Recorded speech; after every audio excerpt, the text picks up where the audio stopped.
Deux types de matières actives herbicides sont utilisés sur les grandes cultures. Celle à pénétration foliaire et celle à pénétration racinaire.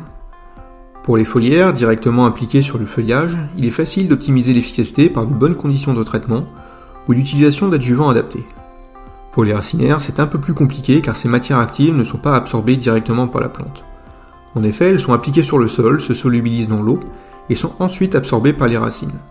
L'étape transitoire entre l'application et le passage dans la plante va être sujette à de nombreux aléas difficilement maîtrisables. Le premier facteur va être la teneur en eau du sol. Même si appliquer le produit sur un sol humide semble évident pour une bonne absorption et une bonne diffusion dans les premiers centimètres, a contrario, trop d'eau dans le sol peut provoquer un phénomène de dilution de la matière active.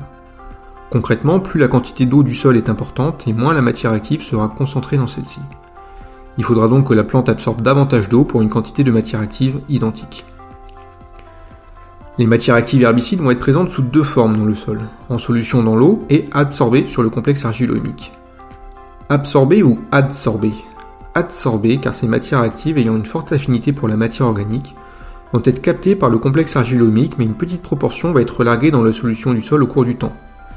Cependant, plus la teneur en argile du sol et sa teneur en matière organique sera élevée, et plus la quantité de matière active liée et désactivée sera importante.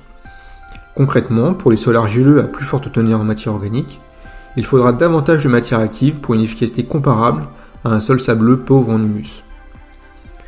Stade de l'adventice au moment du traitement, les populations initiales, mais aussi la présence du résidu de culture en surface ou encore la température du sol pour certaines matières actives, ce sont également des facteurs qui impactent l'efficacité des racinaires.